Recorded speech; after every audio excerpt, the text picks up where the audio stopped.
लातेहार में भाजपा के प्रदेश महामंत्री एवं सांसद डॉक्टर प्रदीप वर्मा ने मोदी सरकार के 11 वर्ष पूरे होने के अवसर पर प्रेस वार्ता करते हुए कहा कि आज भारत आत्मनिर्भर, स्वाभिमानी और वैश्विक नेतृत्व की दिशा में अग्रसर है। प्रधानमंत्री मोदी के नेतृत्व में देश ने हर मोर्चे पर इतिहास रचा है। डॉक्टर वर्मा ने कहा कि मोदी सरकार ने देश को विकास, आत्मनिर्भरता और सांस्कृतिक गौरव की दिशा में एक नई पहचान दी है। आज भारत तेजी से आगे बढ़ रहा है। ये सिर्फ राजनीतिक बयान नहीं, बल्कि जनता की आंखों के सामने घटित सच्चाई है। डॉक्टर वर्मा ने पाकिस्तान स्थित आतंकवादी अड्डों पर भारत की सैन्य कार्रवाई ऑपरेशन सिंदूर की चर्चा करते हुए कहा कि भारत अब आतंकवाद को उसी की भाषा में जवाब देता है। परमाणु धमकी का डर दिखाने वालों को मोदी सरकार ने करारा जवाब दिया है। भारत आज G20 जैसे मंचों पर वैश्विक दिशा तय कर रहा है। वसुधैव कुटुंबकम के मूल मंत्र पर आधारित विश्व बंधुत्व और मानवता की अवधारणा को मोदी सरकार ने वैश्विक पटल पर स्थापित किया है। सांसद डॉक्टर प्रदीप वर्मा ने कहा कि मोदी जी के 11 वर्षों की यह यात्रा सिर्फ विकास की नहीं, बल्कि आत्मगौरव, आत्मनिर्भरता और नई सोच की यात्रा है। आने वाले वर्षों में भारत न केवल विश्वगुरु बनेगा, बल्कि एक समृद्ध, सुरक्षित और सशक्त राष्ट्र के रूप में उभरेगा। है कि इस देश में 2014 में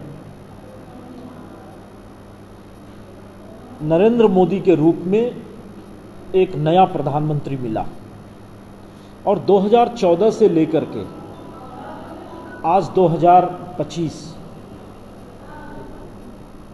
प्रधानमंत्री नरेंद्र मोदी के कार्यकाल के 11 यशस्वी वर्ष पूर्ण हुए हैं।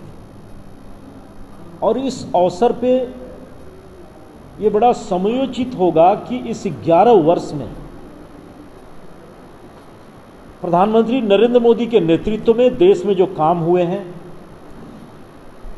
देश में जिस तरीके का बदलाव देखा है देश के जनता ने, देश के सोचने के तौर तरीके में जो बदलाव हुए हैं और देश जिस तरीके से प्रगति की राह पे चल रहा है,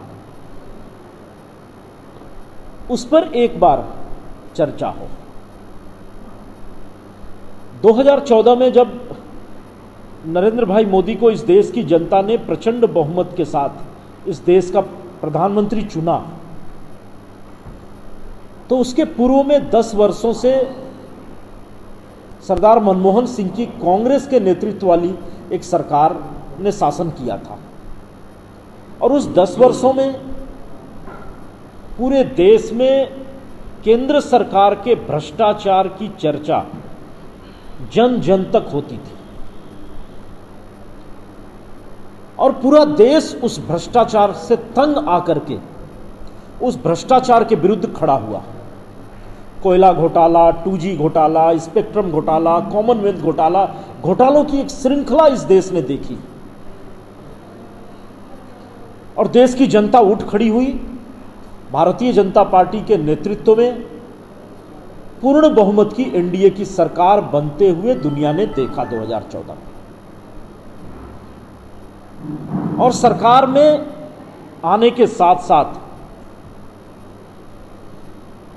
2 अक्टूबर को जब प्रधानमंत्री जी ने स्वच्छता को एक राष्ट्रीय आंदोलन का रूप देकर के हमारे सामने प्रस्तुत किया, तो उसी समय यह स्पष्ट हो गया था कि अब यह देश एक अलग प्रकार से सोचना प्रारंभ कर दिया है।